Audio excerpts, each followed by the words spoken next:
4:30 in the morning. The phone's vibration against the metal security desk cut through silence like a scalpel through skin.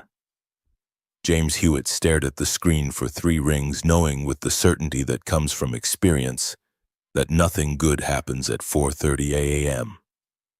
"Good news waits for daylight," he answered on the 4th ring. The voice belonged to a night nurse at Boston General Young and practiced in the art of delivering bad news gently. "Mr. Hewitt, this is Emily calling about your mother, Lorraine. She's taken a critical turn. The doctor feels you should come immediately." A pause, surgical and precise. "If you want to say goodbye." The world kept spinning. Time didn't stop. The second hand on the wall clock continued its relentless march. James looked at the notice taped beside the schedule. "Abandoning your post equals immediate termination. No exceptions." He thought about his son, 6-year-old Archer, asleep at Mrs. Patterson's apartment, $15 a night that represented choosing between the boy's safety and groceries. Thought about the eviction notice in his jacket pocket, 14 days. To produce $4,200 or join Boston's invisible homeless population. Then he thought about his mother's hands, the same hands that had worked double shifts at the diner to fund his nursing education. Those hands were going still, and no amount of money would buy him another moment to hold them.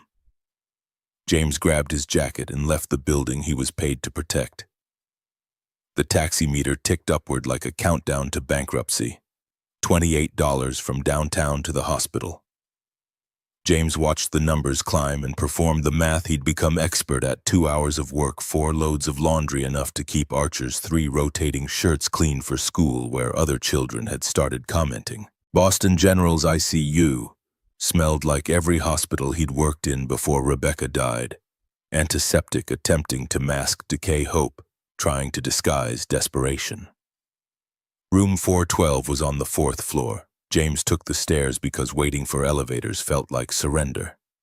His mother looked impossibly small under the thin blanket. Lorraine Hewitt had been granite and fire his entire life, 5'2" of pure Maine stubbornness who'd raised him alone after his father disappeared.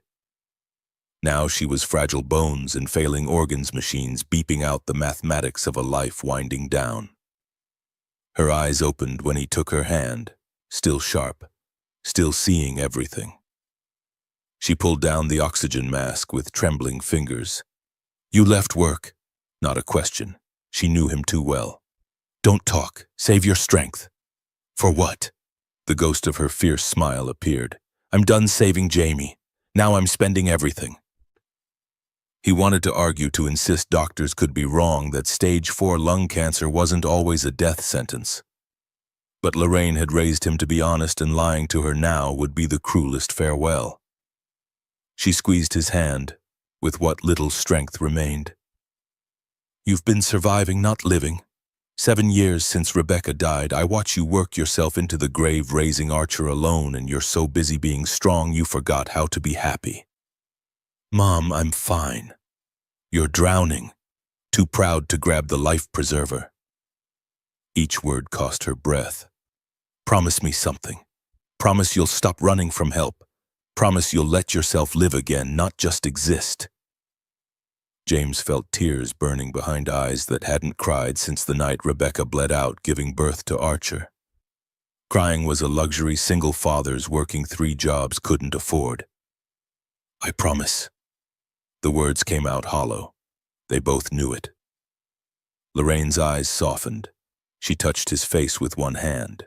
"Jamie, poverty isn't a sin, but refusing to live because you're poor is." She took a ragged breath. "Archer needs to see you happy. He needs to know his father chose life. Don't be scared, not of needing people, not of loving again. Fear is expensive. Can't afford it." The monitors changed pitch, slowed. A nurse appeared in the doorway, hesitated, retreated to give them privacy.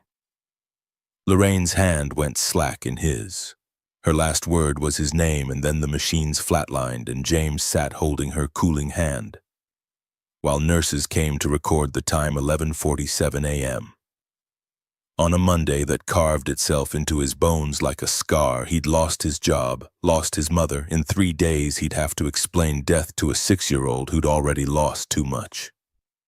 The funeral happened on a Friday.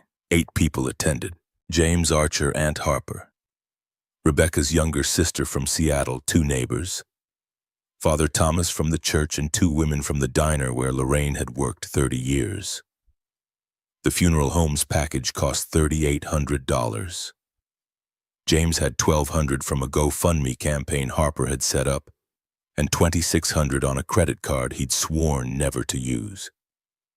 The math was simple and brutal. Archer wore James's college suit jacket, enormous on the boy's small frame despite Harper's attempts with rolled sleeves and a cinched belt. He looked like a child playing dress-up at grief, which he was. Except there were no winners in this game. Father Thomas said kind things about Lorraine's dedication, strength, and faith. All true, all insufficient. How do you summarize 30 years of quiet heroism in 15 minutes? How do you capture a woman who worked doubles to afford textbooks for a son who'd eventually abandon nursing to work security? You don't. You say the words "lower the casket, accept condolences from people who mean well but cannot help." As they walked to the parking lot, Archer slipped his small hand into James's larger one. "Dad, is it just us now?" The question was so simple, so devastatingly direct. James looked down at his son, Rebecca's eyes, Rebecca's stubborn chin, James's perpetual state of being, one crisis from collapse, and found no words. Aunt Harper saved him. "You've got me, kiddo. Always." But they both knew Seattle was 2,000 miles away and Harper had her own family. The truth was exactly what Archer had intuited with childhood's brutal clarity. It was just them now. 3 days after the funeral, James stood in his studio apartment staring at the eviction notice taped to the door. 5 days to vacate. He'd missed the 14-day deadline while dealing with his mother's death. The landlord had been sympathetic but firm. Business was business. $127 in checking, $11,400 in credit card debt. No job. A 6-year-old son who deserved better than a father who'd failed at everything except showing up. The apartment was 400 square feet in Dorchester that smelled like the Chinese restaurant downstairs. Archer's room was a corner sectioned by a bookshelf, his bed a mattress on the floor. James slept on a futon, doubling as their couch. It wasn't much, but it had been theirs. His phone rang. "Harper. Jamie, I've been thinking. Bring Archer out here just for a few months. Give yourself time to get stable. Good schools here, safe neighborhood. It'll give you breathing room." Every word made sense. Every word felt like failure. "I can't abandon my son." "You're not abandoning him. You're giving him stability while you build something sustainable. Jamie, what's your plan? You're about to be homeless. What are you going to do? Live in your car with a 6-year-old? The worst part was she was right. James had no plan beyond momentum and stubbornness. 7 years of barely controlled emergency finally winning. He looked at Archer playing with a toy car, missing 2 wheels, making engine noises, oblivious to the dissolution of his entire world. "I'll think about it." But they both knew he'd already decided. The envelope sat on the kitchen counter 2 days before James opened it. Pale blue, expensive paper, his mother's handwriting for Jamie. Open after. Inside was a withdrawal slip from her savings account. $380, every penny she had left, and a note. "Jamie, this is for you and Archer. I was saving it for something important. Turns out you're the important thing. Use it for the plane tickets. Take Archer to Harper. Get yourself sorted. And remember, choosing to accept help isn't weakness. It's wisdom. I love you. Be brave enough to live. Mom." James stared at the numbers. His mother had died broke so he could have one more chance. The tickets to Seattle cost $362 round trip. $18 left. He booked them. The morning of the flight, James woke at 4 a.m., out of habit. 7 years of waking at 4, shower, make breakfast for Archer, get the boy to the neighbor before school run to whichever job started earliest. His body didn't know how to sleep past 4 anymore. He packed their lives into 2 duffel bags. Archer's clothes, mostly hand-me-downs and thrift store finds. James's work uniforms useless now, but he couldn't discard them. The photo album with pictures of Rebecca. Archer's favorite stuffed elephant worn smooth from being held every night for 6 years. The toy car with missing wheels. Everything else stayed. The futon, the bookshelf, the dishes. The apartment complex would sell or trash it. Either way, it wasn't theirs anymore. Archer was still asleep when James finished packing. The boy looked peaceful, one arm wrapped around the elephant. James tried to memorize the moment the last morning they'd wake together in their own place before everything changed. He gently shook Archer awake. "Hey, buddy, time to get up. We've got a plane to catch." Archer's eyes opened slowly, confused. Then he remembered. "We're really going. We're really going. Are you coming back for me?" The question was a knife between ribs. James knelt beside the mattress. "Yes. Soon as I get a job, get a place to live, I'm coming back. This is temporary. You understand, temporary." Archer nodded, but his eyes said he'd heard promises before. He'd heard his mother promise to come back from the hospital. Promises were just words when you were 6 and the world kept taking things away. They took the bus to the airport. Logan at 6 a.m. was a study in inequality. Business travelers in expensive suits pulling sleek carry-ons, grabbing $7 lattes without checking balances. Families in matching vacation outfits excited about Disney or Hawaii. And James and Archer carrying everything they owned in 2 duffel bags held together with duct tape and hope. The ticket agent looked at their reservation with barely concealed pity. Economy, row 38. The seats that didn't recline next to the bathroom that never stopped flushing. Checking bags. James looked at the bags, looked at the $70 fee. "No, we'll carry them." The agent's expression said she'd seen this movie before. She handed them boarding passes without comment. Security took forever. The TSA agent made jokes about Archer's stuffed elephant being a security risk kind about it, but James felt the impatience of people in line behind them.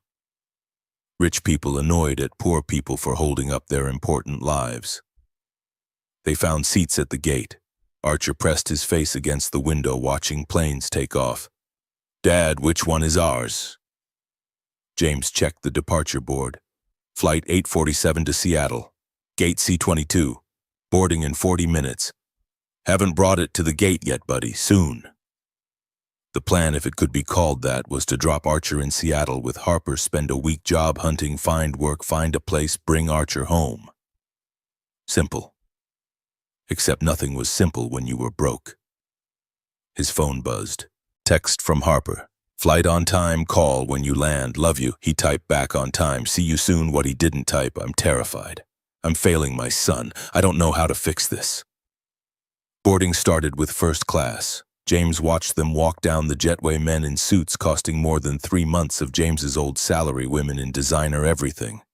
People who lived in a world where $380 was dinner, not your mother's entire savings. Then business class, premium economy, finally the rest of them, the people in row 38. James grabbed the duffel bags and took Archer's hand. They walked down the jetway. Archer's hand tightened in his. "You okay, buddy?" "Just nervous. What if the plane crashes?" "Planes don't crash. Statistically, you're safer flying than driving." "Then why are you scared?" James stopped walking, looked down at his son, staring up with Rebecca's eyes, seeing right through the facade. "I'm not scared of the plane, buddy. I'm scared of everything else." Archer processed this with the seriousness of a child who'd learned too early that adults didn't have all the answers. "It's okay to be scared, Dad. Grandma said being brave means being scared and doing it anyway." James felt something crack in his chest. He knelt in the jetway and pulled Archer into a hug. "When did you get so smart?" "I've always been smart. You just don't listen." James laughed. Actually laughed. It felt foreign, like a language he used to speak. They found their seats. Row 38A and B, window and middle. The aisle seat was occupied by a businessman who didn't look up from his phone as they climbed over him. James helped Archer into the window seat, shoved the duffel bags under the seat in front because the overhead bins were full.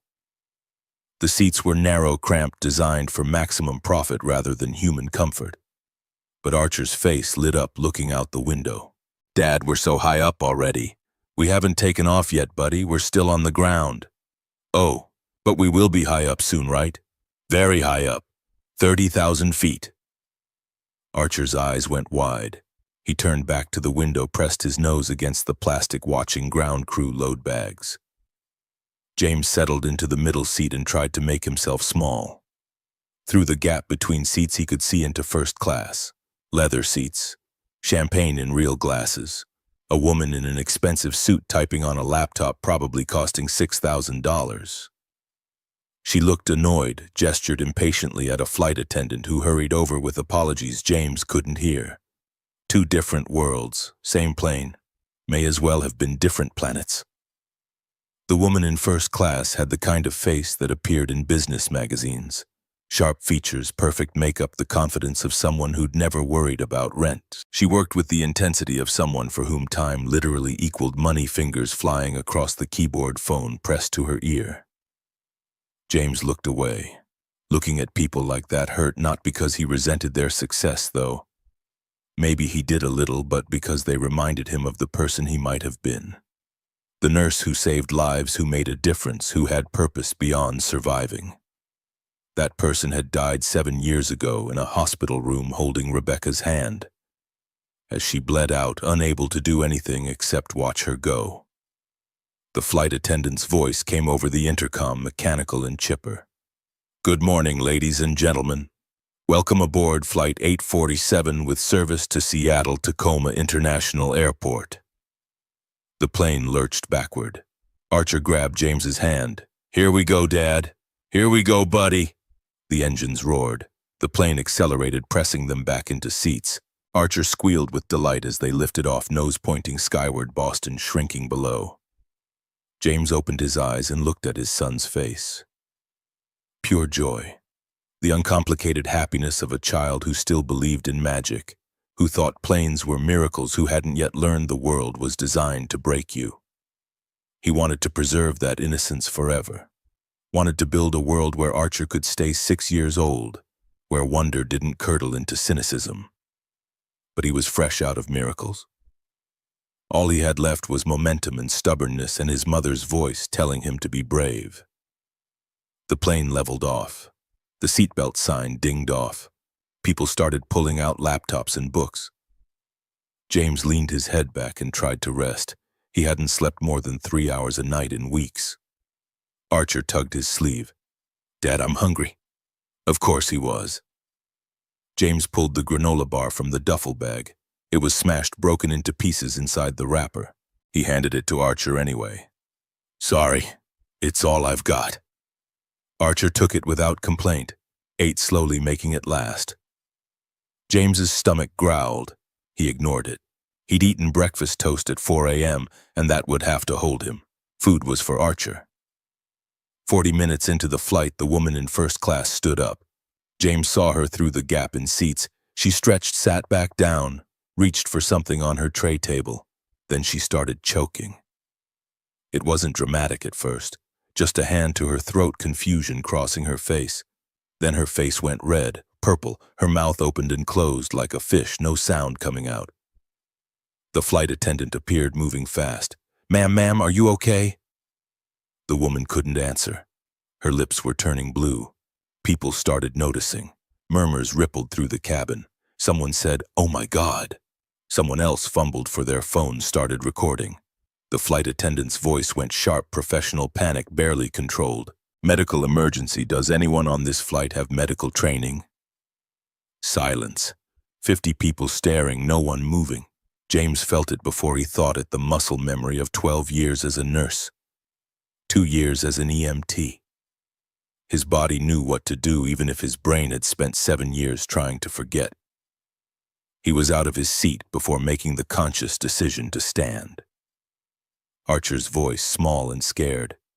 "Dad, where are you going?" Stay here, buddy. Don't move. Daddy has to help someone. He pushed past the businessman who finally looked up from his phone, annoyed at the disruption. James moved up the aisle. A flight attendant tried to stop him. Sir, you need to return to your seat. I'm a nurse. Let me through. She stepped aside. The woman was slumped in her seat, eyes wide with terror, skin. Cyanotic, lips swelling. Classic anaphylaxis, severe allergic reaction, minutes from death if someone didn't act. James dropped to his knees beside her. Ma'am, can you hear me? She nodded barely. He checked her pulse. Thread erasing, 120, blood pressure would be dropping, airway closing, clock ticking. She needs epinephrine. Do you have a medical kit on board? The flight attendant name tag said. Melissa looked paralyzed. Yes, but I don't know how. Get it. Now! Melissa ran. James turned back to the woman. Her eyes were rolling back, losing consciousness. He tilted her head back, checked her airway. Severely constricted. Stridor, that harsh, wheezing sound meant maybe 5 minutes before complete closure. Stay with me. You're going to be okay. I've got you. He didn't know if that was true. Didn't know if 7 years of atrophy had stolen his competence. But she needed someone to believe it, and right now he was all she had. Melissa returned with the medical kit, hands shaking. James ripped it open, found the EpiPen, the familiar weight in his hand. Brought everything back, the training, the procedures, the calm that descended when lives were on the line. He tore open the package, removed the safety cap, positioned the pen against her thigh. This is going to hurt, but it's going to save your life. He jabbed down, hard, threw her expensive pants into the muscle, held it for 10 seconds while epinephrine discharged. Then he waited. 5 seconds. 10. 15. The woman gasped. A horrible rattling sound as air forced past swollen tissue. But air, oxygen, life. Her color started shifting from blue back toward pink. Breathing, still labored, but breathing. James kept his hand on her pulse, counted, monitored. That's it. Keep breathing. Slow and steady. You're okay now.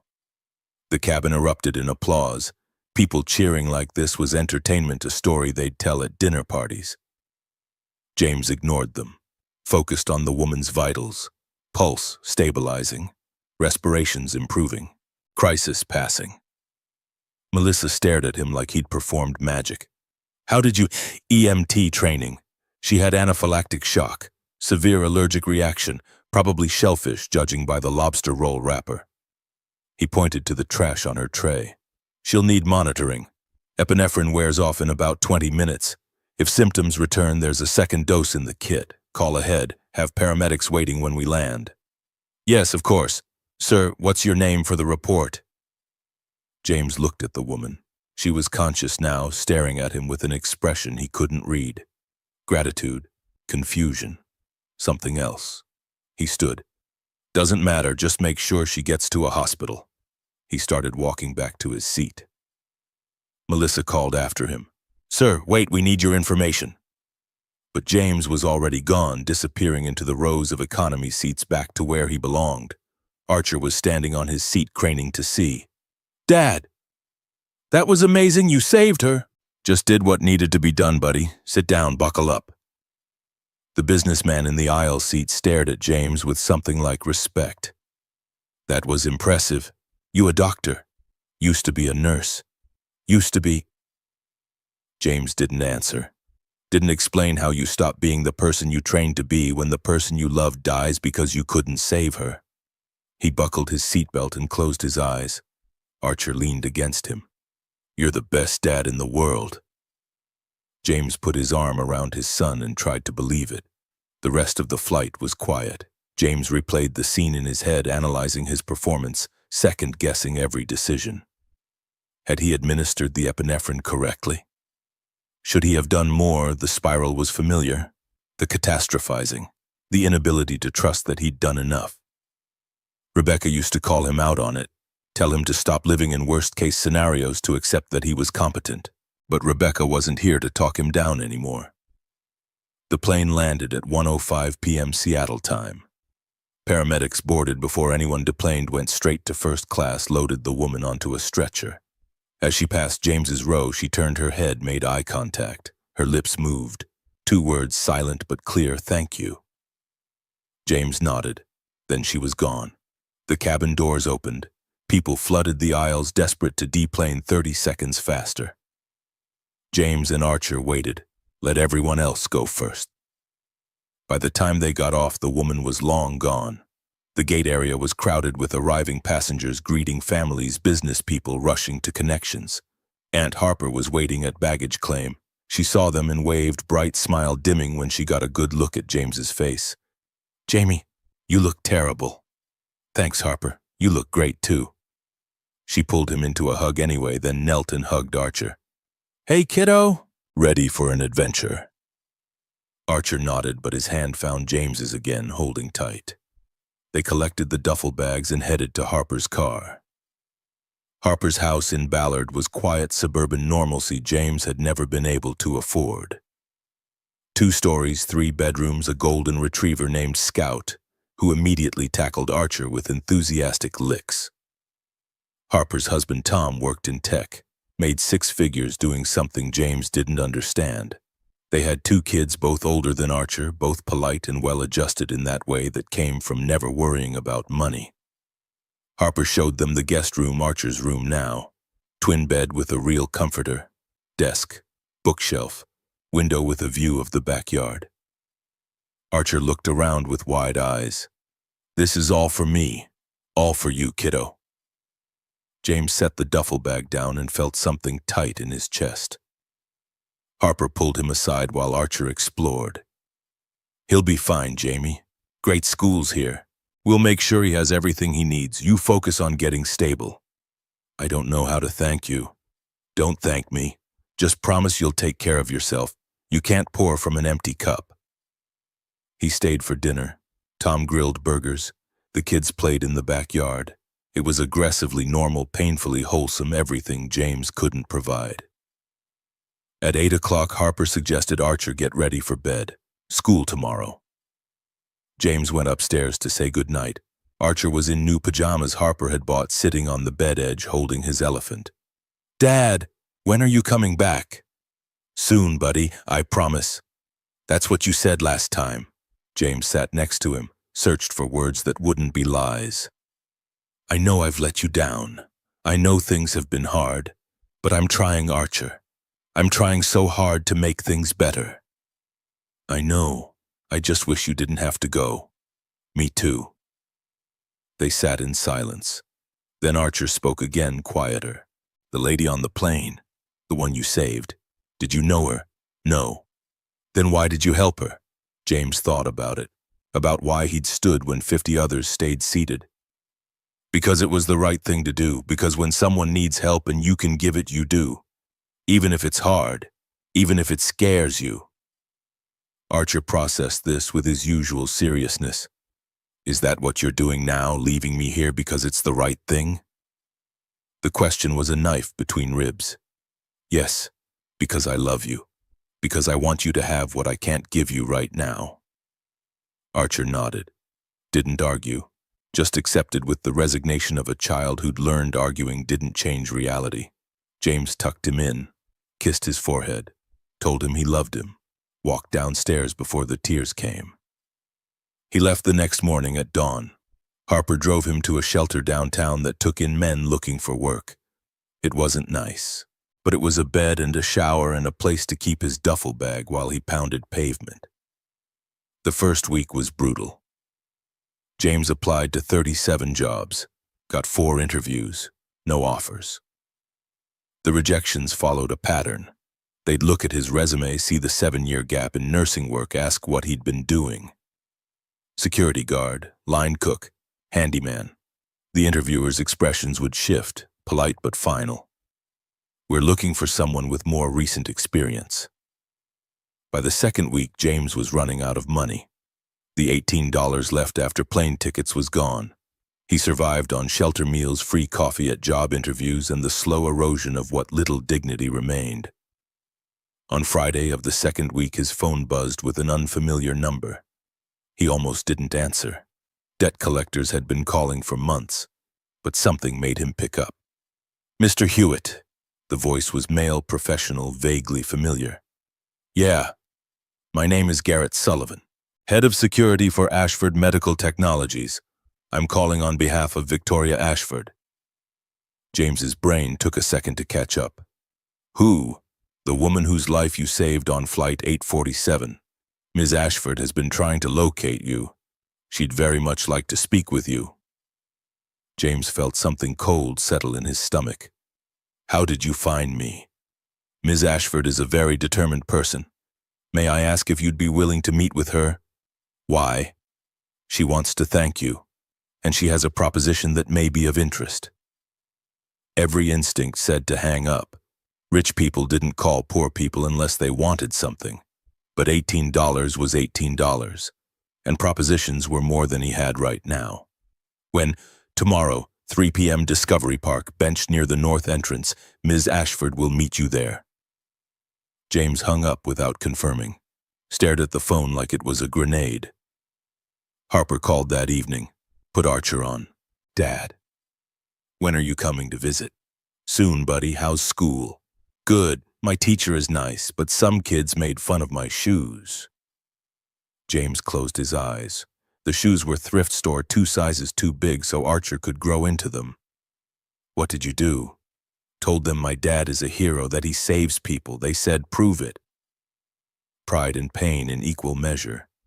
"So I told them about the plane, about how you saved that lady and they stopped being mean. I'm proud of you, buddy." "I'm proud of you too, Dad. Love you. Love you too." After they hung up, James sat in the shelter's common room and stared at nothing. A hero. Archer thought he was a hero. Heroes didn't leave their kids with relatives because they couldn't keep a roof over their heads. Heroes didn't fall apart when their wives died. Heroes didn't spend 7 years running from the person they used to be. But maybe heroes showed up anyway. Maybe that's all heroism was, showing up when everything in you screamed to run. Discovery Park at 3 p.m. Saturday was full of families. Kids on bikes, dogs chasing frisbees, normal people living normal lives. James found the bench, sat, waited. At 3:05, a black Mercedes pulled into the lot. Expensive, understated. The woman who stepped out was the one from the plane. No oxygen mask this time. Just sharp features, expensive clothes, and confidence that came from never doubting you belonged anywhere. Victoria Ashford walked across the grass like she owned it, probably did, knowing rich people. She stopped a few feet from the bench. "Mr. Hewitt." "Ms. Ashford. Thank you for meeting me." James didn't respond, just waited. Victoria sat on the other end of the bench, maintaining careful distance. "I've been looking for you for 2 weeks. You're not an easy man to find." Didn't realize I was lost. A flicker of something crossed her face. Amusement. Irritation. "I wanted to thank you for saving my life. The doctor said without immediate intervention I would have died." "You're welcome. We done—" He started to stand. She spoke quickly. "Wait, please, I have a proposition." There it was. James sat back down.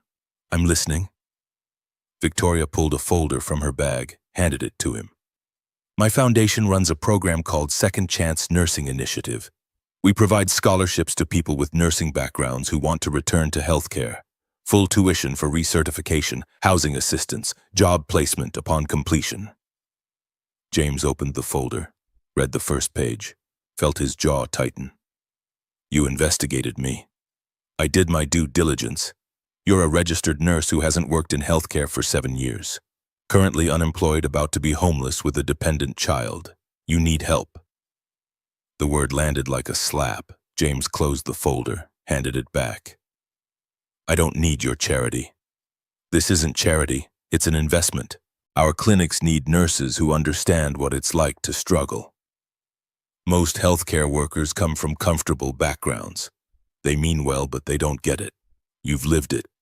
So you want to parade me around as your success story, the poor nurse you rescued?" Victoria's expression hardened. "I want to give you an opportunity. What you do with it is up to you. And if I say no, then you say no. and I go back to Boston, and you go back to whatever plan you had that doesn't include a roof over your head." They stared at each other. Two strangers locked in a battle neither could afford to lose. James thought about Archer, the phone call, the shoes, the quiet acceptance in his son's voice when he talked about kids making fun of him. Thought about his mother's voice, "Don't be scared, can't afford it." But he was scared, terrified. Because accepting help meant admitting he'd failed, meant acknowledging that he couldn't do it alone. His mouth opened before his brain caught up. "I need to think about it." Victoria nodded, pulled out a business card. "You have 72 hours. After that, the spot goes to someone else." She stood, extended her hand.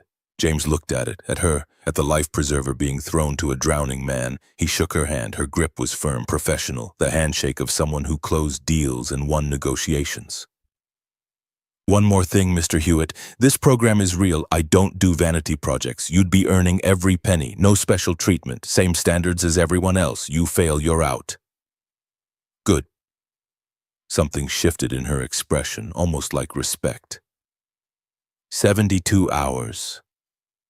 She walked back to the Mercedes, drove away. James sat on the bench for a long time after holding the business card, watching families play in the park, trying to decide if this was rescue or just a different kind of drowning. That night in the shelter, James lay on a cot in a room shared with 11 other men and stared at water-stained ceiling tiles. The lights never fully went out, safety protocol, so even at midnight the room glowed with sickly yellow fluorescence. Someone 3 beds down snored like a chainsaw. Someone else muttered in their sleep, fighting demons James couldn't see. He pulled out Victoria Ashford's business card, thick paper embossed lettering. Ashford Medical Technologies, Victoria Ashford, CEO and founder. A phone number, an email address, an office in Boston's financial district that probably had a view of the harbor. 72 hours, 3 days to decide if he was desperate enough to accept help from a stranger. 3 days to choose between pride and survival. His phone buzzed. Text from Harper. "Archer keeps asking when you're visiting." "Maybe Sunday I can pick you up." James typed back, "Maybe. I'll let you know." What he wanted to type, "I might be moving back to Boston. I might be accepting charity from a billionaire. I might be giving up on doing this alone." But admitting those things felt like failure, so he said nothing. Morning came too early. The shelter cleared out by 7, everyone out to look for work or pretend to. James walked to the public library, the only place with free internet and warmth that didn't require purchasing something. He Googled Victoria Ashford. The results were extensive. Forbes profile, TED Talk, multiple interviews in business journals, photos of her at charity galas, ribbon cuttings, industry conferences. Always alone, never with family, never smiling in a way that reached her eyes. The biography was impressive in the way that made James's life feel even smaller by comparison. Foster care in Portland, Maine, full scholarship to MIT, graduated top of her class, founded Ashford Medical Technologies at 28 with a $50,000 loan. Grew it into a $2.8 billion company in 14 years. Self-made, ruthless, known for brilliant strategy and zero tolerance for incompetence. He found an article from 3 years ago. Ashford launches foundation to address healthcare inequality. It mentioned the Second Chance Nursing Initiative, pilot program, 12 students, 67% graduation rate, real numbers, real people. Not a PR stunt. He read testimonials from graduates, single mothers who'd gotten nursing degrees, formerly incarcerated men who'd found purpose. People who'd been where James was, now broke, desperate, ashamed, and who'd clawed their way back. One testimonial stuck with him.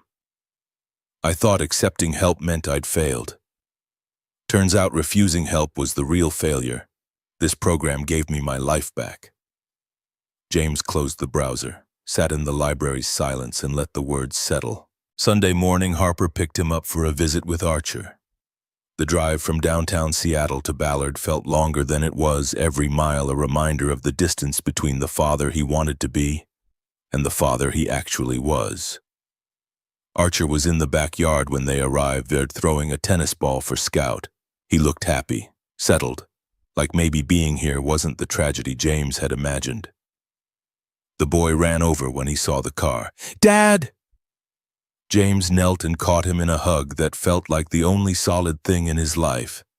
"Hey, buddy, miss me?" "So much. Aunt Harper made pancakes. Do you want pancakes?" "Sure, buddy." They went inside.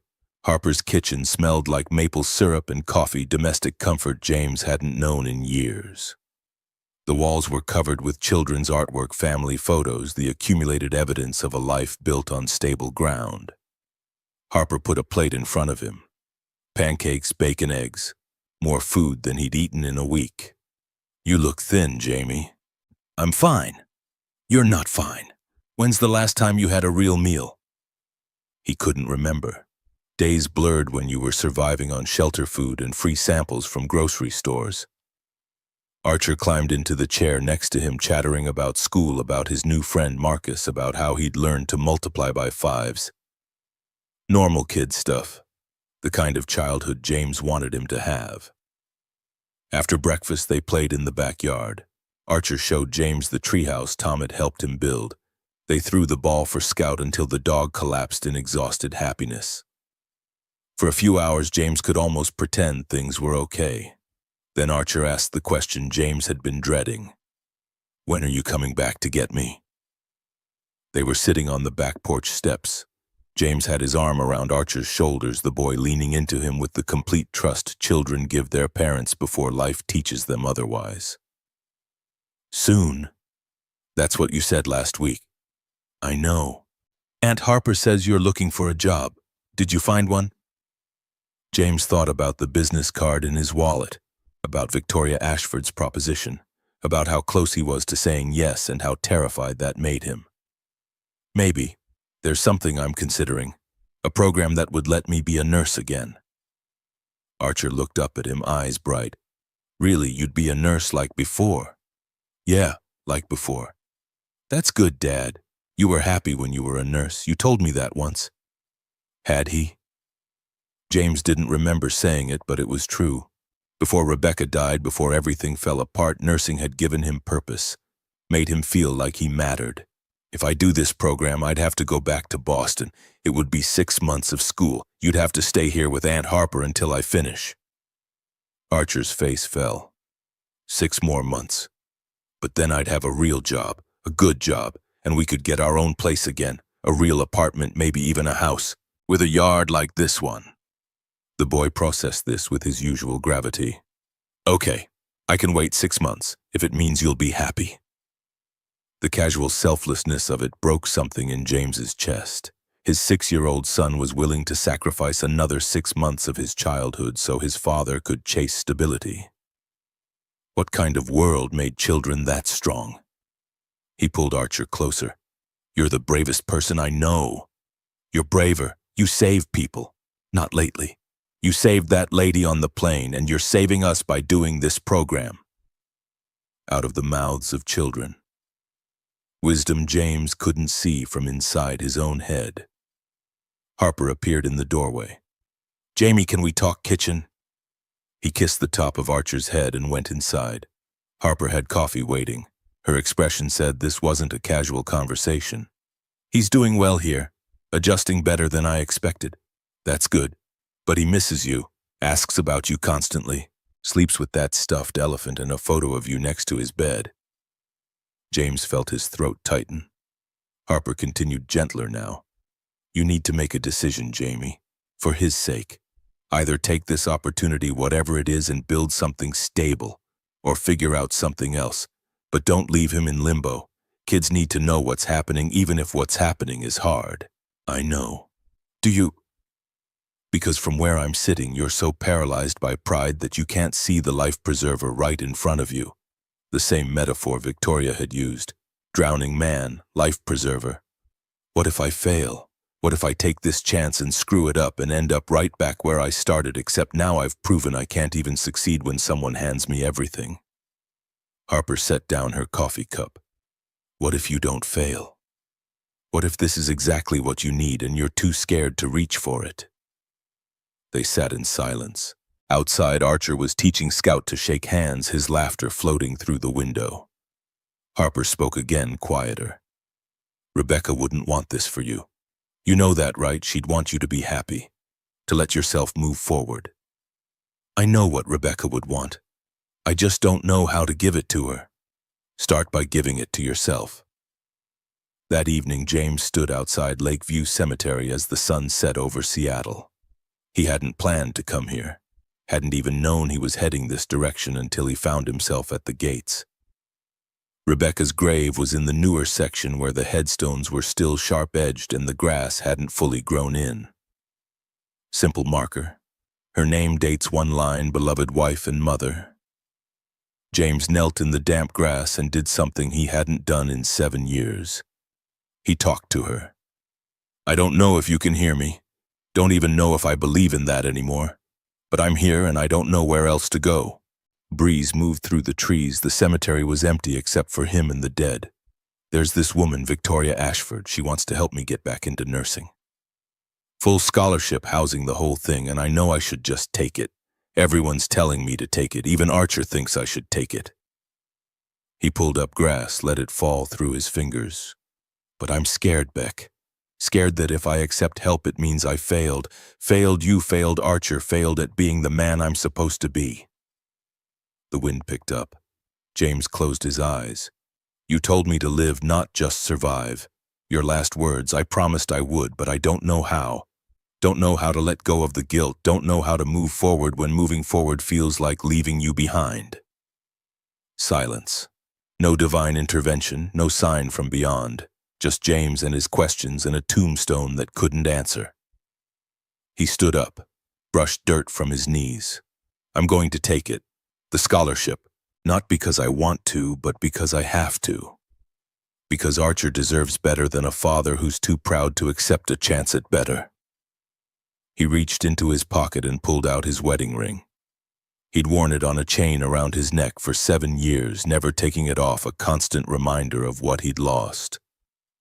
Now he took off the chain, held the ring in his palm, feeling its weight. I'm not letting you go, just making room, making space for whatever comes next. I hope that's okay. I hope wherever you are, you understand. He put the ring in his pocket, not discarding it, just choosing to carry it differently. He walked out of the cemetery as the last light faded from the sky. Monday morning, James called the number on Victoria Ashford's business card. She answered on the second ring, her voice crisp and businesslike. Victoria Ashford. It's James Hewitt. I've thought about your offer. A pause, brief but loaded. And I have conditions. I'm listening. James had rehearsed this speech a dozen times in his head. Now the words came out steady, more confident than he felt. I want to earn every part of this. No special treatment because I saved your life. If I don't meet the program's standards, you fire me. Same as anyone else. Agreed. The housing assistance I'll pay you back once I'm working. I don't want charity. I want a loan that I repay. Unnecessary, but if it makes you feel better, fine. Archer goes to the foundation school, but I volunteer there. Tutoring, maintenance, whatever you need. I pay forward what I'm getting. Victoria's voice carried a hint of something that might have been approval. Anything else? Yeah. Why are you doing this? And don't tell me it's because I saved you. People save people all the time. They don't get full ride scholarships and housing and job placement. What do you actually want from me? The question hung in the digital space between Seattle and Boston. When Victoria spoke again, her voice was different, softer, more human. Honestly, I want to not die alone, having built an empire that means nothing. I want this foundation to matter. And I need people like you, people who've struggled, who understand what it's like to choose between food and rent, because those are the people who'll actually give a damn about our patients. The raw vulnerability in her answer surprised him. So I'm useful to you. Yes, and I'm useful to you. That's how this works, not charity, mutual benefit. James considered this. Transactional. Clear. No debt beyond what was explicitly stated. When does the program start? December 17th, 10 days. Can you be in Boston by then? Yes. Good. I'll have my assistant send you the paperwork. Housing will be ready when you arrive. Welcome to the Second Chance Initiative, Mr. Hewitt. She hung up. James stood in the shelter's hallway, phone still pressed to his ear, wondering what he'd just committed to. The next week passed in a blur of logistics, paperwork, background checks, medical forms. James sold what little he owned, his old laptop, some tools, a watch his mother had given him for graduation. Got enough for a bus ticket to Boston and a few weeks of food. Harper helped him pack, drove him to Archer's school for one last goodbye before he left. The principal had been understanding when Harper explained the situation. Let James pull Archer out of class for 15 minutes. They sat on a bench outside the administrative office. Archer's backpack was covered in superhero patches.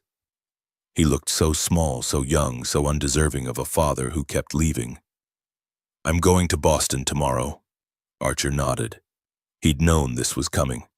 For the nursing program? Yeah. 6 months. 6 months, then I come get you. We'll have our own place again, I promise. You promise, or regular promise? The distinction gutted him. Promise. Archer threw his arms around James's neck. I'm proud of you, Dad. You're going to be the best nurse. I'm proud of you too, buddy. You're handling this better than I am. I learned from you. You taught me to be brave even when I'm scared. James held his son and tried not to break. When the 15 minutes were up, a teacher came to collect Archer. The boy walked back to class without looking back, like he knew that looking back would make it harder. James watched him disappear through the doors and felt the distance between them become physical, a weight pressing down on his chest. Harper drove him to the Greyhound station. You're doing the right thing. Doesn't feel right. It will, eventually. The bus to Boston took 3 days. James had bought the cheapest ticket, no direct route, multiple transfers, seats that didn't recline, and bathrooms that didn't lock properly. He slept in 20-minute increments, head against the window, waking every time the bus hit a pothole or made a stop. Somewhere in Montana, a woman in her 60s sat next to him. She had kind eyes and the patient expression of someone who'd seen hard times and come through the other side. Long trip. 3 days. Where you headed? Boston, starting over. She nodded like this made perfect sense. My son did that once. Lost everything in the recession. Wife left house, foreclosed, dignity in the toilet. Moved across the country to rebuild from nothing. Did it work? Took 5 years, but yeah, it worked. He's got a good life now. Better than before, maybe. Sometimes you gotta burn it all down to build something worth keeping. James thought about this. About how his life had been burning for 7 years, and he'd been too afraid to let it actually turn to ash, too busy trying to save pieces that couldn't be seen. What if I can't do it? What if I fail? The woman smiled. Then you fail, and you get up and try something else. That's all any of us can do. She got off at the next stop. James never learned her name. But her words stayed with him through Wyoming, Illinois, Pennsylvania, all the way to the outskirts of Boston. He arrived at South Station on December 16th at 4 in the morning. The city was dark and cold, winter settling in with the kind of wet chill that got into your bones. James had one duffel bag, $300, and an address for Foundation-owned housing in Roxbury. The apartment was in a converted brownstone, subsidized housing for Foundation employees. James's unit was 2B, 2 bedrooms, clean but sparse, generic furniture, working heat, a refrigerator that hummed but functioned. It felt like a palace compared to the shelter. He dropped his bag and stood in the empty living room listening to the building settle. This was it, his fresh start, the life preserver Victoria Ashford had thrown him. Now he just had to not drown. Orientation began at 8 a.m. sharp. Ashford Foundation Medical Education Center occupied the 3rd floor of a building in Dorchester. The conference room held 12 students, all looking as nervous as James felt. Dr. Patricia Hayes ran the program. She was 55, compact and intense, with the no-nonsense demeanor of someone who'd spent 30 years in emergency rooms and had seen every excuse twice. Her opening speech set the tone. Welcome to Second Chance. This program has a 60% graduation rate. Not because we're cruel, but because nursing is hard. You're here because you've got potential and because someone saw something in you worth investing in. Don't waste it. She went around the room, making each student introduce themselves. Deacon Walsh, 35, ex-Marine, Iraq veteran, lost his nursing license after opioid addiction, 3 years clean. Natalie Brennan, 42, single mother of 2, former CNA upgrading to RN. Tyler Grant, 29, former addict, overdosed twice, turned his life around through a faith-based recovery program. Others, each with a story, each broken in their own way, trying to piece themselves back together. When it was James's turn, he kept it brief. James Hewitt, 38, was a nurse, then an EMT. Been out of healthcare for 7 years, got a 6-year-old son I'm trying to build a life for. Dr. Hayes wrote something in her notebook, moved on. After orientation, she pulled James aside. You've got a solid foundation, good training, but 7 years is a long time. Expect to struggle, especially pharmacology. That's where most people fail. I'll work hard. Everyone works hard. Work smart. Use the resources. Don't be too proud to ask for help. Third person to tell him about pride. Message received. The first month was brutal. Classes 6 days a week, 8 hours a day. Anatomy, physiology, pharmacology, nursing theory. Material that came back slowly like a language he'd once spoken, but half forgotten. James studied every night after class. 4, 5, 6 hours. Fell asleep with textbooks open, woke up with highlighter stains on his face. Called Archer every Sunday, hearing about school and Scout and how Aunt Harper made the best grilled cheese. Never mentioned how hard it was. Never admitted he was drowning. The other students were forming study groups. James kept to himself. Old habits of self-reliance died hard. Deacon tried to pull him in. Yo, Hewitt, we're doing pharmacology review Tuesday night. You in? I'm good, thanks though. You sure this stuff is dense? Easier with a group. I prefer studying alone. Deacon shrugged, but his expression said he recognized the wall James had built and knew better than to keep banging against it. Week 3 brought clinical simulations. High-fidelity mannequins designed to mimic real patients. Vital signs, bleeding, reactions to medication, state-of-the-art training equipment that cost more than James made in a year when he was working security. The first scenario was routine. Diabetic patient, low blood sugar, standard intervention. James handled it fine. The second scenario destroyed him. Dr. Hayes set it up without warning. Postpartum hemorrhage. Patient delivered vaginally 40 minutes ago. BP dropping. Bleeding heavily. Newborn crying in the next room. Your primary nurse. What do you do? The room tilted. James heard the infant crying. Saw the mannequin's blood pooling on the floor, smelled antiseptic and fear. Except it wasn't a mannequin anymore. It was Rebecca. And the blood was real.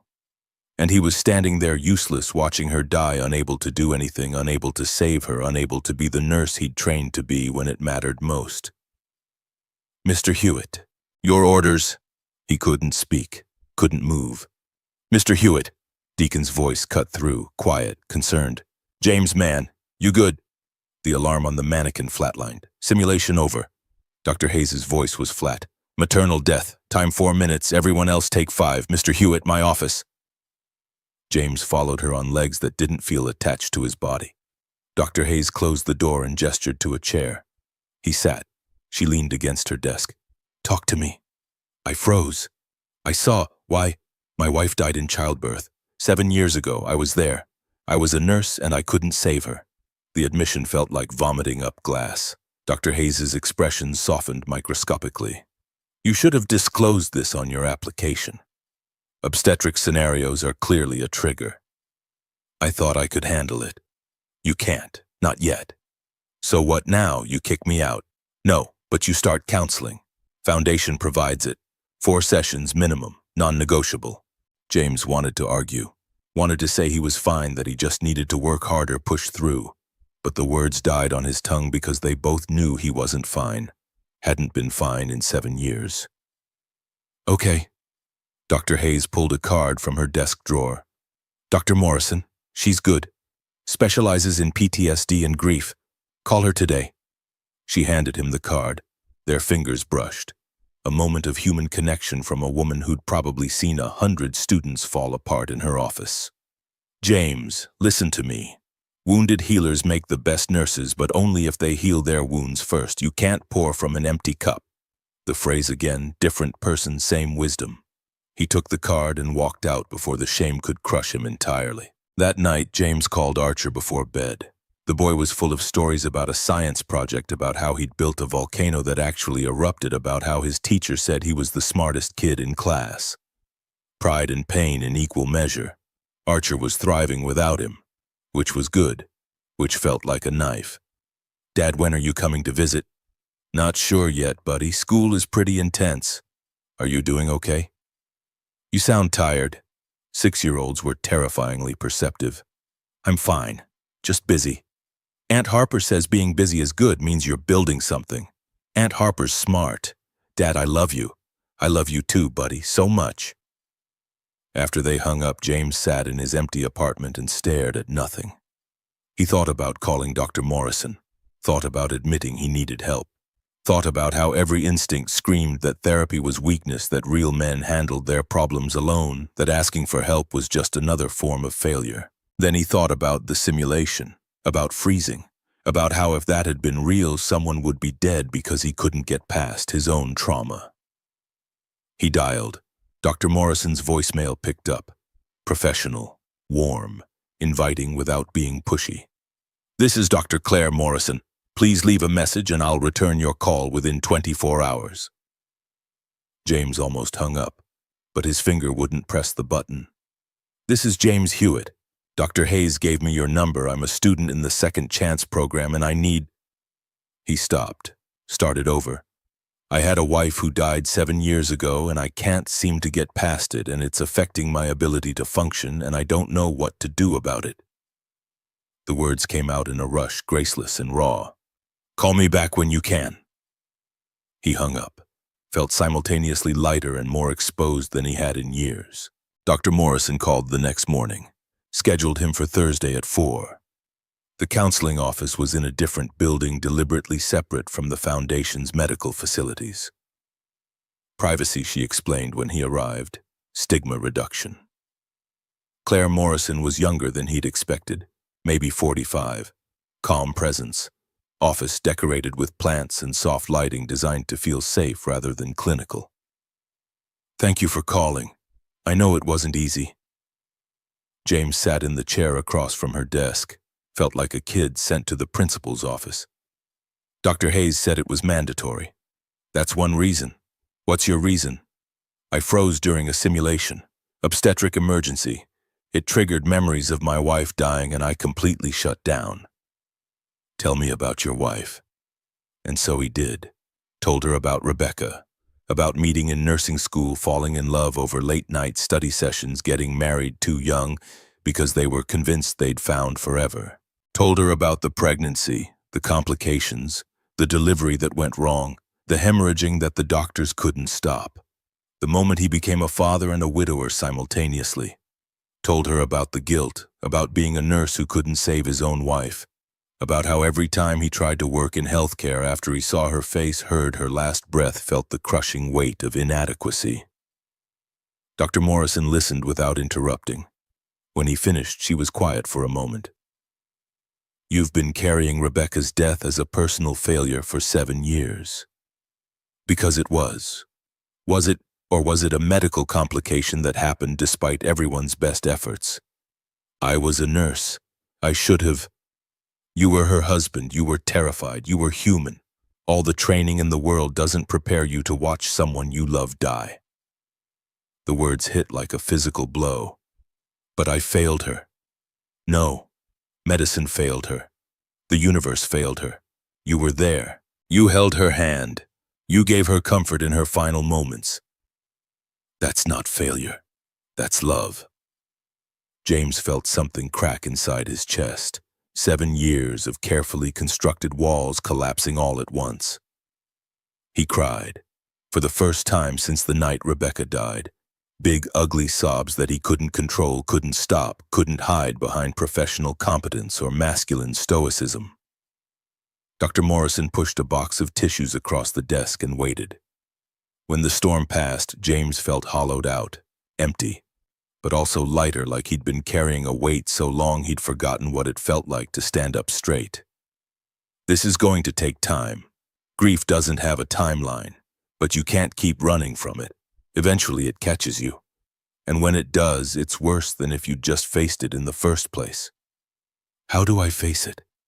By accepting that what happened wasn't your fault, by forgiving yourself for being human, by understanding that loving again doesn't erase Rebecca. It just means you're choosing life over guilt. They scheduled weekly sessions, Thursday afternoon standing appointment.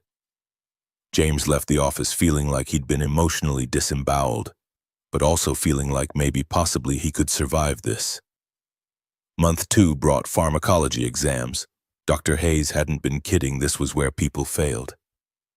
200 medications to memorize, dosages, interactions, side effects, contraindications. The material was dense and unforgiving. James studied until his eyes burned, made flashcards, created mnemonics, drilled himself relentlessly, still failed the midterm. 72%, needed 75 to pass. Dr. Hayes called him into her office. You have 2 weeks to retake this. If you fail again, you're out of the program. I know. What's your plan? Study harder. Wrong answer. You're already studying hard. You need to study differently. Join the study group. Use the tutors. Stop trying to do this alone. But James couldn't stop trying to do it alone. Alone was safe. Alone meant not owing anyone. Alone meant not failing anyone but himself. He doubled down. 6 hours of study after class, 8 hours on weekends, lived on coffee and determination and the fading reserves of a will that was running on fumes. The night before the retake, he was in the foundation cafeteria at 2 in the morning. Surrounded by textbooks, notes, highlighters, the debris of a man trying to force knowledge into a brain that was too tired to absorb anymore. He put his head in his hands. Footsteps. Someone entering the cafeteria. James looked up. Victoria Ashford stood in the doorway dressed in business casual despite the hour.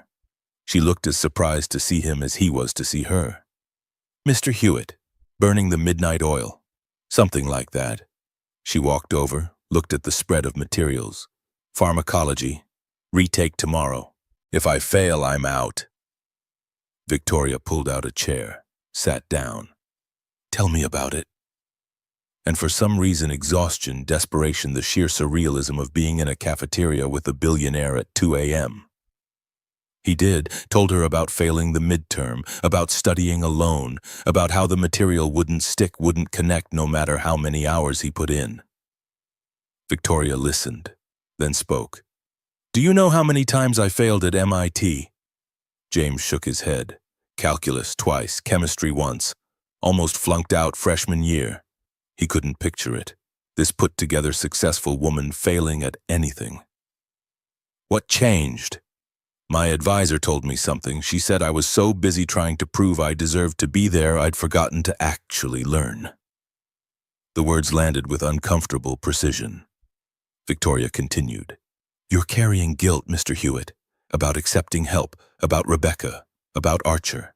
And all that guilt is taking up space in your brain that should be used for learning. How do you? I investigated you.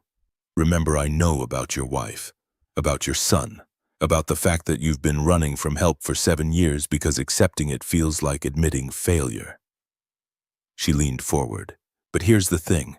This program exists because people deserve second chances. Not because they're special, because they're human, and humans need help. That's not weakness, that's reality. James wanted to argue, wanted to defend his stubborn self-reliance, but he was too tired. I don't know how to not do everything alone. Then learn, starting now. Victoria pulled out her phone, typed something. I'm clearing my morning. We're going to review pharmacology together. Two brains are better than one. You don't have to. I'm not offering because I have to. I'm offering because I want your success. This program matters to me. You matter to me. The last sentence hung in the air, freighted with something James couldn't name. Why? Victoria met his eyes. Because you reminded me what value looks like. Not worth. Value. You saved my life asking for nothing. In my world, everyone wants something, but you didn't. And that matters more than you know. They studied together through the night, Victoria quizzing him, creating mnemonics, making pharmacology competitive in a way that made it click.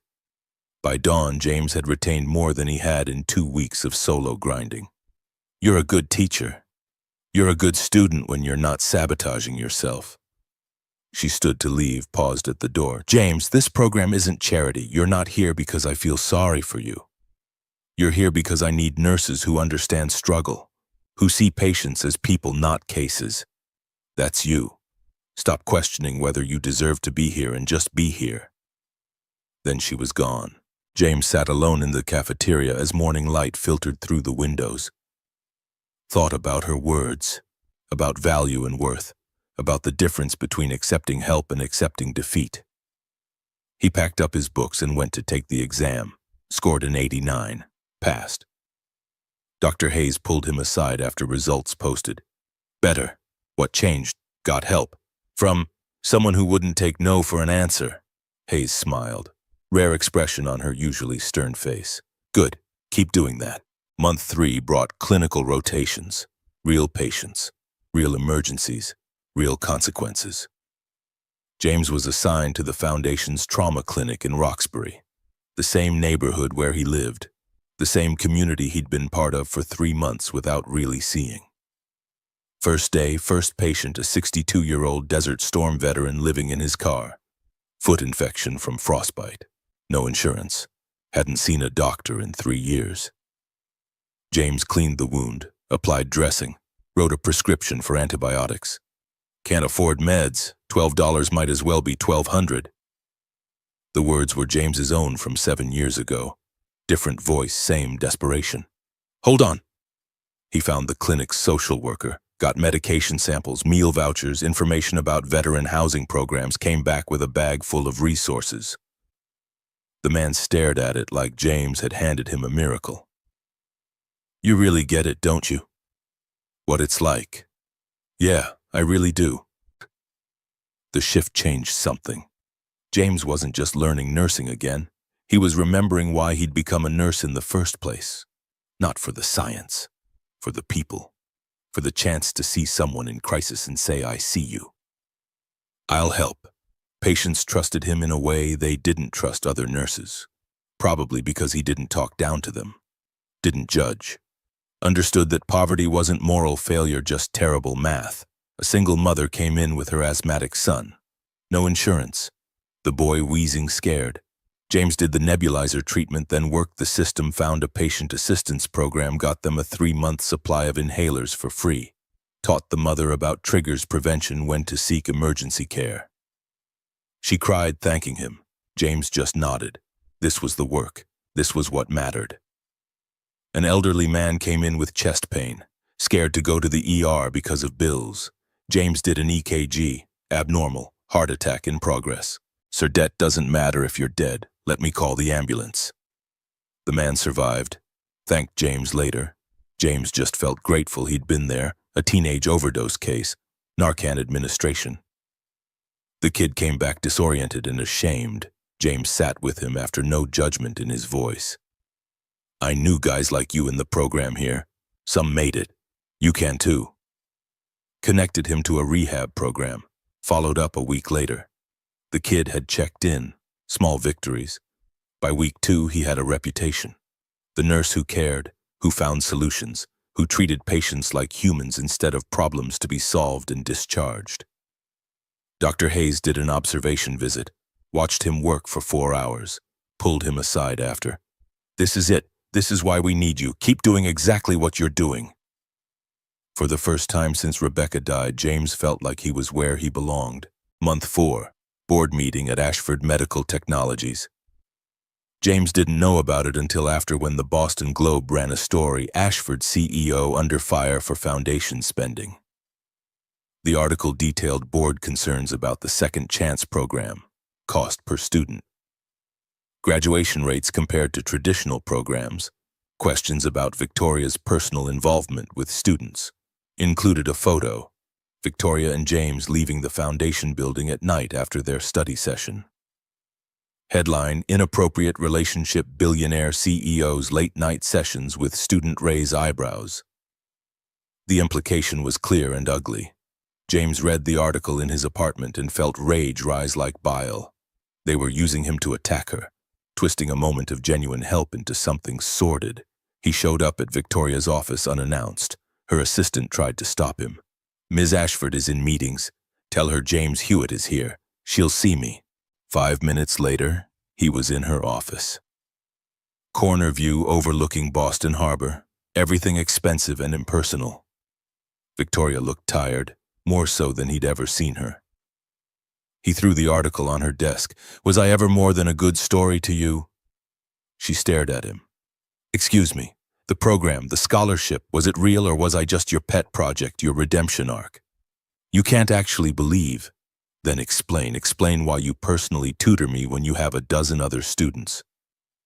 Explain why I'm different. Explain why the board thinks we're having an affair." Victoria stood. Her expression went cold, the CEO mask sliding into place. "You're different because you struggled and asked for help. The others either don't struggle or won't ask. That's it." "That's not it. There's something else. Some reason you care so much about my success specifically." She was quiet for a long moment. When she spoke, the mask cracked. "Fine. You want the truth, yes. You inspired this program because you showed me what I'd been missing. 20 years building an empire. For what? To die alone and forgotten." The vulnerability in her voice surprised him. "You saved my life and disappeared. Like it was nothing. Like helping people was just what you did, and I realized I'd spent 2 decades accumulating worth billions of dollars worth without creating any actual value." She walked to the window, stared out at the city. "This foundation, this program, it's not charity. It's me trying to matter, trying to have value instead of just worth." She turned back to him. "And yes, I care about your success because you represent what I'm trying to do. If you fail, it means I was wrong. That throwing money at problems doesn't fix them, that I'm still just a rich woman playing at meaning." The honesty was devastating. James felt his anger deflate. "I'm not your litmus test. I know, but you're also not just another student, whether either of us likes it." They stood in silence. Two people who'd saved each other in different ways, now tangled in complications neither had anticipated. "The board wants me to distance myself from students. No more personal tutoring. Delegate everything to Dr. Hayes. Probably smart. Probably." Another silence. "I should go. James." He stopped at the door. "I care about you. More than is appropriate. More than is professional. And I'm sorry if that's made things harder." He looked back at her, saw loneliness that mirrored his own. Saw someone who'd built walls as high as his, just made of different materials. "I care about you too, which is why I need to focus on graduating. We should keep our distance." She nodded, professional mask back in place. "Agreed. That's best for both of us." Both lying, both knowing they were lying, neither brave enough to say otherwise. James walked out of her office and tried to ignore the feeling that he'd just made a terrible mistake. The next 2 months passed in a blur of clinical work. Final exams and mandatory distance from Victoria. They saw each other in passing hallways, board meetings, graduation planning, acknowledged each other with professional nods and nothing more. It hurt more than James expected. He threw himself into work, into studying, into weekly therapy sessions with Dr. Morrison, where he slowly, painfully learned to forgive himself for Rebecca's death. "You're making progress," Dr. Morrison said one Thursday. "The guilt is lifting. You're allowing yourself to live again. Doesn't feel like living. Feels like going through motions. Because you're still running from something. Or someone. James knew she meant Victoria, but admitting that felt like admitting too much. Deacon noticed too. They were studying together one evening. James had finally joined the study group and Deacon looked up from his notes. "You gonna tell me what's going on with you and Ashford?" "Nothing's going on. Man, I've seen you look at her, and I've seen her look at you. That ain't nothing. It's complicated. Everything worth having is complicated doesn't mean you run from it." James didn't respond, but the words stayed with him. Month 6, final exams, NCLEX licensing test, 5 hours of computer adaptive questions designed to determine if he was competent enough to be trusted with lives. Results came back in 48 hours. James spent those 2 days in a state of suspended animation. Couldn't eat, couldn't sleep, just waited. The email arrived at 6 a.m. on a Thursday, subject NCLEX results. He opened it with shaking hands. Pass James Malcolm Hewitt, RN, license reinstated. He called Archer first. "Buddy, I did it. I'm a nurse again." Archer's sleepy voice turned bright. "Really, Dad? That's amazing. Can I come home now?" "Soon, real soon. I promise. Does this mean Ms. Torrey will come visit too? I miss her." James felt his chest tighten. He'd mentioned Victoria to Archer once months ago. The boy had latched onto it. "It's complicated, buddy. Grown-ups always say that when they're scared." Out of the mouths of children. After hanging up, James sat in his apartment and let himself feel something he hadn't felt in 7 years: pride. Not the toxic kind born of ego, the quiet kind that came from actually earning something. And underneath it, an ache.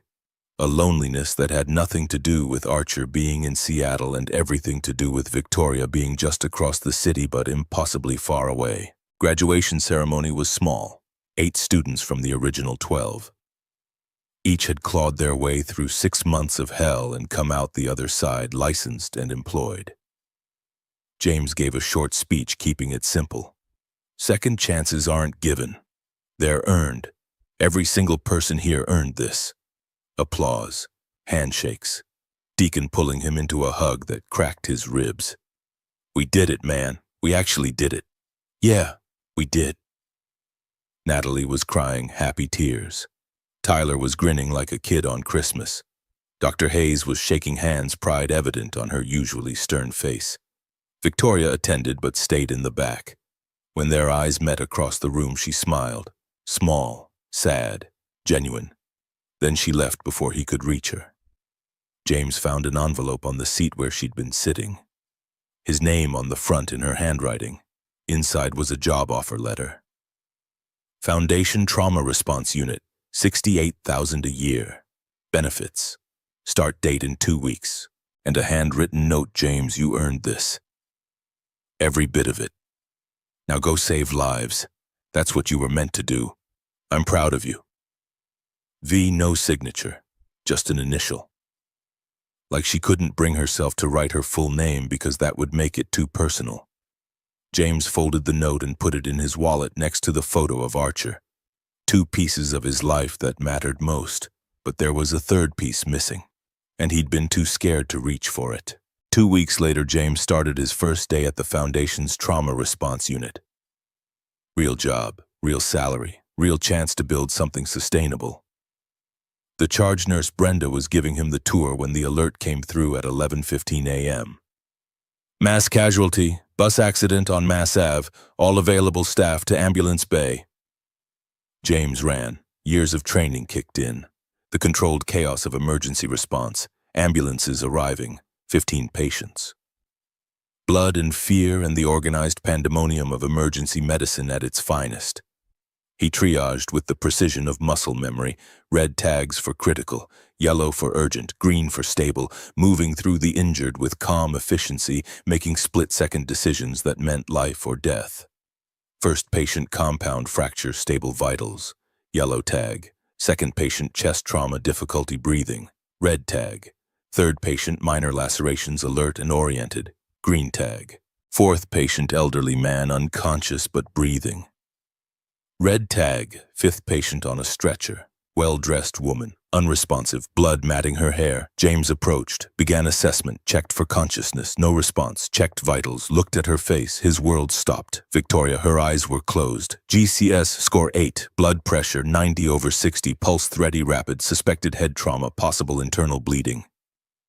Every medical instinct kicked in, but underneath terror, raw and absolute, not her, not now, not after everything.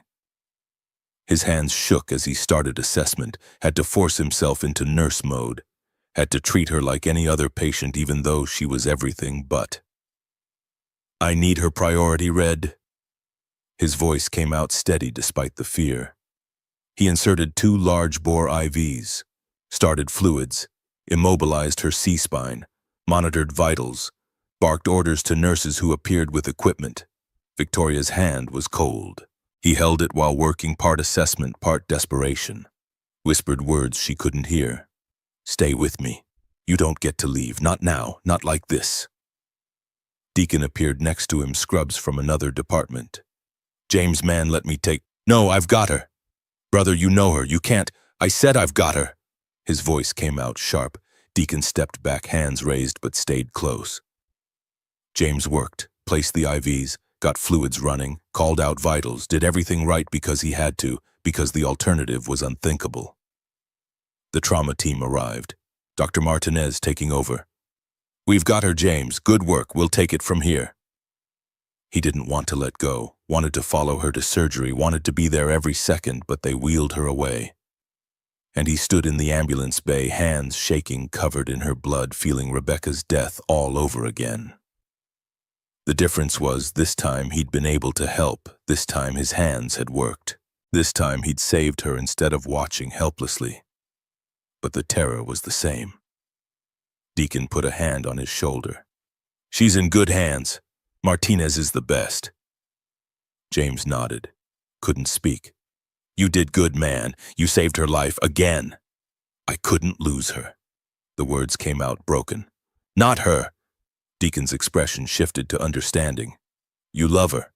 It wasn't a question. James didn't answer. Didn't need to. "Then you better tell her when she wakes up. Life's too short for complicated." Dr. Hayes found him in the waiting room 6 hours later. He'd cleaned up, changed scrubs, but hadn't left. Couldn't leave. Other patients from the accident had been treated and released or admitted. The chaos had settled.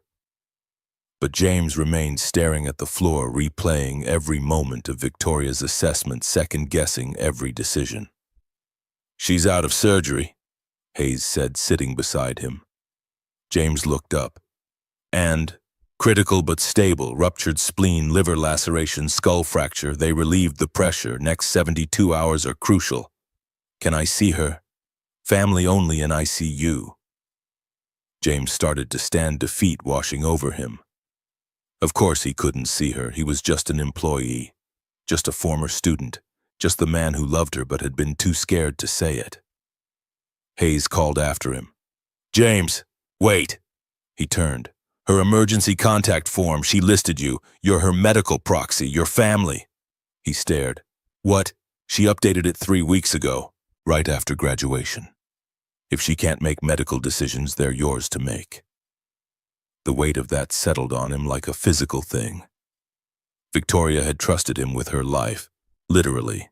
Had listed a man she'd known 6 months as her next of kin because she had no one else, or because she'd chosen him.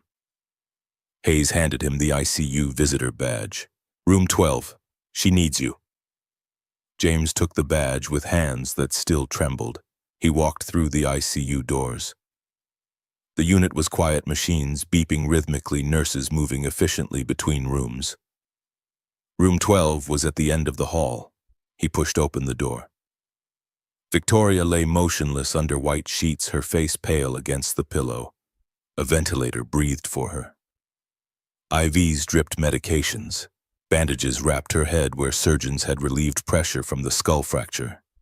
She looked smaller than he'd ever seen her, stripped of the armor of power suits and boardrooms and CEO confidence. James pulled a chair to the bedside, took her hand. It was cold despite the heated blankets layered over her. He sat, and for the first time since leaving her office 2 months ago, he let himself feel everything he'd been running from. The fear of losing her, the regret of wasted time, the love he'd been too scared to name.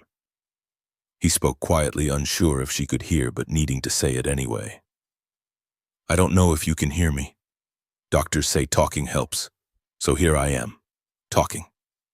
The ventilator hissed, the monitors beeped. I was angry at you, for caring, for making me care back, for complicating everything when I was trying to keep it simple. He squeezed her hand. But simple isn't always better. Sometimes simple is just lonely wearing a different name. A nurse entered to check vitals. Young woman, competent movements. Are you family? She listed me as medical proxy. The nurse's expression shifted. Recognition. Understanding. She's stable. Critical but improving. Surgeon is optimistic. Could wake in hours or days. Brain injuries don't follow schedules. After the nurse left, James settled in for a vigil he hadn't planned but couldn't abandon. He thought about calling Archer, decided against it. The boy didn't need to know his father was sitting in an ICU holding the hand of a woman he'd claimed to be maintaining professional distance from. Instead, James just sat, watched Victoria breathe, watched machines monitor her life in numbers and graphs, and tried to remember when exactly she'd stopped being his benefactor and started being everything else. Hours passed. Shift change happened. New nurses came to check on Victoria. James didn't leave. At some point, someone brought him coffee. He drank it without tasting it. At some point, Deacon appeared in the doorway. You should go home. Get some rest. I can't. James. I left once. Walked out of her office and told myself it was the right thing. I'm not doing that again. Deacon nodded, left without arguing. Night fell. The ICU dimmed. James dozed in the chair, jerking awake at every change in the monitor's rhythm. In the pre-dawn hours, he spoke to her again. I don't know what we are. Don't know what we could be. But I know leaving that room 2 months ago was the biggest mistake I've made since Rebecca died. And I've made a lot of mistakes. He stood, stretched, sat back down. So when you wake up, not if when I'm going to tell you the truth, that I love you, that I'm terrified, that I don't know how to do this, but I want to try. And if you don't feel the same, that's okay.